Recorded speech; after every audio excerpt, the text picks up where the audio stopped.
como a tokenização pode ajudar um país a se reerguer como a Argentina, um exemplo? Acabando com a parte ou diminuindo a intermediação financeira, o grande poder dos intermediários financeiros, basicamente o sistema financeiro interno, dos bancos, né, que acabam ficando com a maior parte do lucro, se você for ver hoje no próprio Brasil, você pode ver que, independente do cenário, os bancos estão sempre lucrando. E isso não é uma coisa de se desconfiar. E lucram por quê? Lucram porque trabalham juntamente com o Estado, que dá todo o suporte para eles, né? Obviamente tem toda uma estrutura relacionada à parte de emissão de moeda.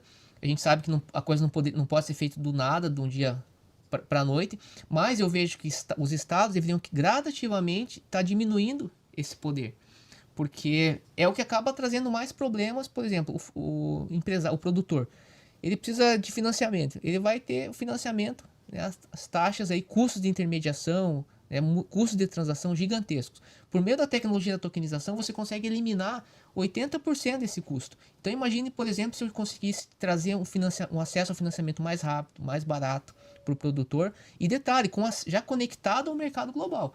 Então, ó, se você pensar hoje numa economia integrada, a economia tokenizada, hoje o produtor, por exemplo, se ele está no agronegócio, ele tem opção do Banco do Brasil, etc. Quando você coloca isso numa rede internacional, ele passa a ter acesso a inúmeras possibilidades de financiamento, porque você tem os protocolos de finanças descentralizados que podem ser utilizados e certamente vão se desenvolver e vão passar a concorrer. Então E você vai ter acaba uma não concorrência. dependendo mais da economia local, né? Então. E isso, exatamente. E você passa a ter uma concorrência que hoje não existe no sistema financeiro. Hoje, por que as taxas de juros elas são muito altas? Muitos falam, é questão de inadimplência. Não, não é questão de inadimplência. Pode até ser, mas não apenas. Principalmente por causa do oligopólio. Você tem uma concentração bancária muito forte. Claro que tem questões internacionais, como isso que a gente comentou lá do próprio dólar. A gente sabe que os países têm dificuldade, uma vez que estão todos reféns do dólar.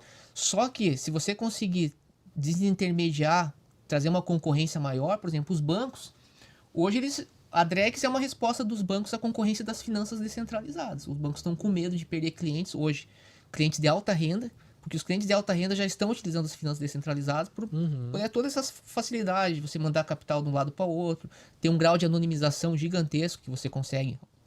Tecnicamente fala pseudo-anonimização, mas é possível conseguir anonimização também. Então eles já estão perdendo esses clientes. E o que acontece quando você tem um mercado onde você tem a concorrência? Você tem que melhorar a prestação do seu serviço. Então, ou o banco ele começa a melhorar a prestação do serviço, ou ele tem que diminuir as Sim. taxas. Então, é isso que eu acho que o Estado deveria impulsionar. Mas o Brasil ele optou mais por fortalecer os bancos por meio da Drex para tentar vencer essa concorrência. Eu não acho que é o melhor caminho, mas é o que está acontecendo. E eu acho que esse é um processo que não tem como lutar, porque é uma questão que já está sendo discutida no âmbito do Fórum Econômico Mundial. Inclusive o próprio autor que o Banco Central cita no projeto piloto, Sim. é um professor da Universidade da Basileia, que trabalha direto lá com a parte do Fórum Econômico Mundial. Então, ou seja, é uma transformação que todos sabem que vai acontecer, porque é algo que o mercado precisa. É uma exigência do capitalismo essa integração global dos mercados. Isso é uma coisa que já começou lá com globalização. Agora, com a tecnologia, você tem a ferramenta que precisava. Porque quando você estava naquele período só de globalização, você tinha a ideia. Vamos criar um mercado global. Só que o problema qual que é? O problema é os custos de transação. Agora vem o Bitcoin e falou, ó, a gente tem uma tecnologia que você consegue criar um sistema de pagamentos transnacional, e depois vem o Ethereum possibilitando que você consiga uma representação de produtos também nessa rede.